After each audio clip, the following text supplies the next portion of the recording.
Welcome or welcome back to my channel. If you're new here, my name is Aisha. I'm a certified trauma-informed coach and manifestation guide.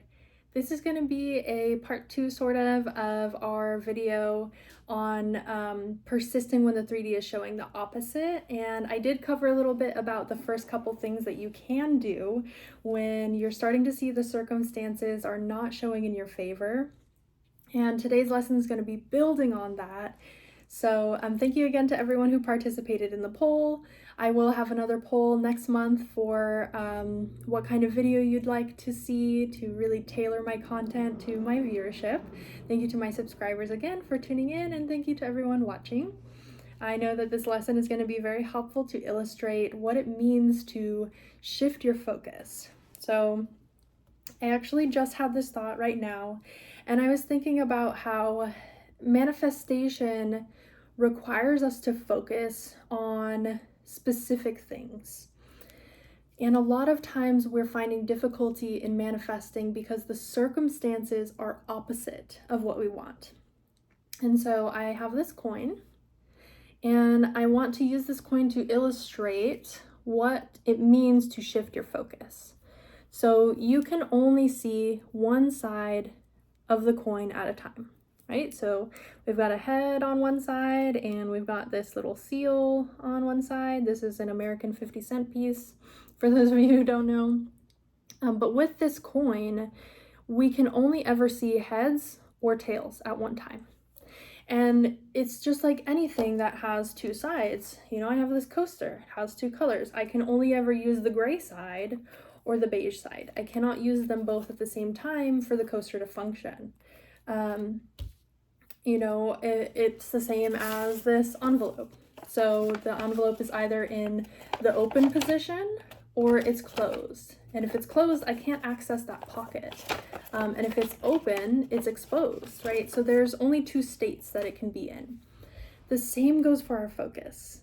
If we are focused on the negative, if we're focused on the tails, right, we cannot see the heads.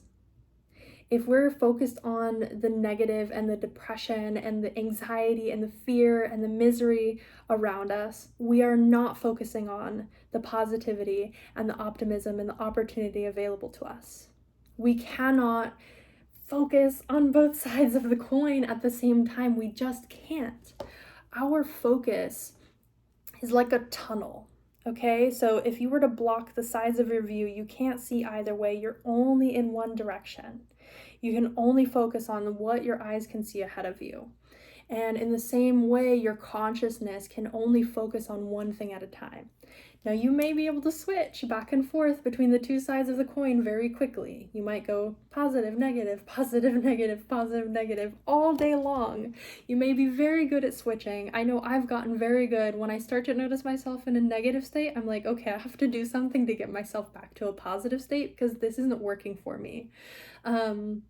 And sometimes you're going through an experience where you feel ambivalent. Let's say you just lost a job and that's a struggle for you because you have to figure out what's your new job going to be and how are you going to afford to pay rent and what's next for you. And so you have this ambivalence of like, okay, well, I have so many opportunities ahead of me. This means I can find a better job. This maybe means I can create more income for myself, which would be a really good thing. I can accomplish more if I have a bigger income. But then there's the stressful side of like, this came on so suddenly, I wasn't expecting it, I wasn't ready for it. Maybe you didn't have enough savings to prepare for it, or there's some other circumstances that make it hard for you to navigate. You know, again, we can only focus on the positive side of the matter or the negative side. And that's where our power comes from. That is where our free will comes in to save the day for us. It's up to us. It's up to us to use our power of focus, to use our power of intention, to pour our assets and our resources in the direction, in the reality that we desire. And I will make another video on this. It's been calling me, it's been on my heart of, do you need to take action or do you not need to take action in order to manifest? It requires a whole video on its own, so I'm only briefly going to touch on it here. But the action you have to take is to control your inner world.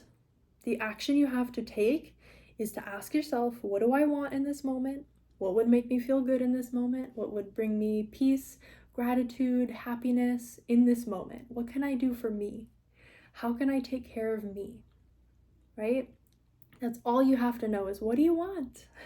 Do you want to wallow? Do you want to feel depressed about it? Go ahead. It's okay. Just don't stay there. If you need to grieve, if you need to vent to a friend or a family member about it, to express your frustrations, do it. Let it out. If you need to journal about it, absolutely. If you need to go to the gym and pump some weights to get that frustration out, go ahead. If that's the action that feels right for you. But remember, we can only see the negative or the positive at one time. We can't see them both at the same time. So if you're doing something that you're focused on the negative, it can be therapeutic and it can be helpful to release. But then remember to switch your focus, to switch your attention, shift back to that state of positivity, shift back to that optimism of, okay, here's the situation. Here's what I know. Here's what I understand about what's going on. Here's what I can control about it, and here's what I can't control about it. And you can control most of what happens to you because you control from within. And that doesn't mean that you have to jump and take these frantic actions. You don't have to be spending 8 hours a day looking for a job. Anytime I've ever done that, it doesn't really work. I end up frustrated. I end up really annoyed about the job hunting process. I'm burnt out. I see all these jobs that I don't want, and it hasn't been helpful. Whereas when I just go, okay, you know what? If that job is in my past now, it was meant to be in my past in this moment. That's exactly what's supposed to happen, and I am exactly where I need to be. And what if this means there's something better out there? Just get a little curious, create some excitement for yourself. What if, because you and your SP are not together, you end up meeting someone who's 1,000 times better for you? Wouldn't that be wonderful? And when it does happen, you'll look back and go, oh, thank God that didn't work out. You know, like, I'm so grateful that I'm not at certain jobs anymore, because when I left, I saw those jobs were not doing well after I left. And I'm like, glad I'm not there. There are certain people that when I've no longer been in contact with them, their lives get worse.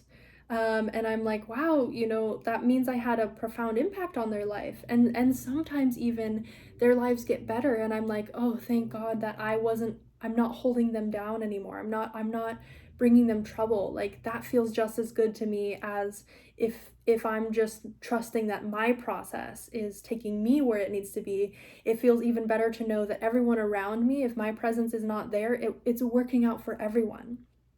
And I certainly believe that our Lord is fair. I do believe that things happen for a reason, that we don't manifest by mistake. I believe our soul has this wisdom, and even if we can, in our human self, consciously show up to a job and try to be grateful and try to make it work and try to be happy about a situation, we can do that. I do believe that we can. However, our soul knows us better than that. Our soul will tell us when this is no longer the opportunity we want to be taking advantage of, that there is another opportunity out there calling us, essentially reaching its arms out to find us. And when it finds us and it takes us, we end up going on this beautiful next adventure that can often unfold so many more opportunities from there. And it's just us confining ourselves. It's us keeping ourselves stuck. It's us keeping ourselves in negativity. It's us hindering and limiting ourselves. And sometimes circumstances have to show up to push us in the direction we truly want to go in our heart. I found this to be very true in my business. Whenever I start to get frustrated about work, and not work in my business, but working outside of my business, and I have to remind myself, why am I even taking this job? Why am I even working here? What is it doing for me? What's the opportunity cost? I'm spending all this time here. Am I getting a return on my investment? Is this where I'm supposed to be putting my efforts? Could my efforts be better spent elsewhere? Could I be doubling down on my business right now? And sometimes I feel like I need to take a step back from my business and relax more and do less work in my business. So I just listen to whatever intuitively I'm being called to do. And the more we tune into what do you want, the more we tune into what would make us feel the best in this moment. How can I be the best version of myself in this moment? What would the best, most successful, most beautiful, most graceful, most kind, most intelligent, most wonderful version of myself do here in this moment now with the time that she has? And that is the ultimate question, is who is she? That's why I named my channel that. Who is she? When things around you are falling down, who are you? What kind of person do you want to be? When someone is being rude to you, who are you? How do you show up in the world? When challenge arises, are you the person who's gonna shrivel up and be so scared and I can't do it and give up and feel so sorry for yourself and cry and just completely crumble? Or are you gonna go, oh, okay, well, this is happening. Let's figure it out. Let's find a solution. Let's do what feels good in this moment. And I think that's a good idea. Maybe we'll explore that. Who you are, your identity, determines the choices you make. And if you identify yourself as a positive person, as an optimistic person, as a tenacious person, as a bold person who knows what they want all the time and knows that they are willing to do what it takes to get what they want, and they can control themselves and have discipline of the mind to create that reality, like that's what drives you to resolving whatever circumstances arise. So remember, it's your choice what you focus on. Are you choosing to focus on the positive, the good, the beauty, the gratitude in this world? Or are you stuck in pessimism and excuses and failure and misery and shame and disappointment? Because whatever you're focusing on is what you will see. Whatever your attention is showing you is where you will be. So choose your state. Choose the state of being that you want to be in. Choose the person that you want to be every day. In these micro moments, these small decisions, when circumstances arise, how are you handling it? And that's how you create your reality. And that's how you persist in the circumstances, is knowing who you are. So figure it out. Who is she? Let me know in the comments. If you enjoyed this video, drop a like. And if you'd like to see more from my channel, you can subscribe and hit the bell icon in the corner to be notified. I will catch you in the next one. Bye!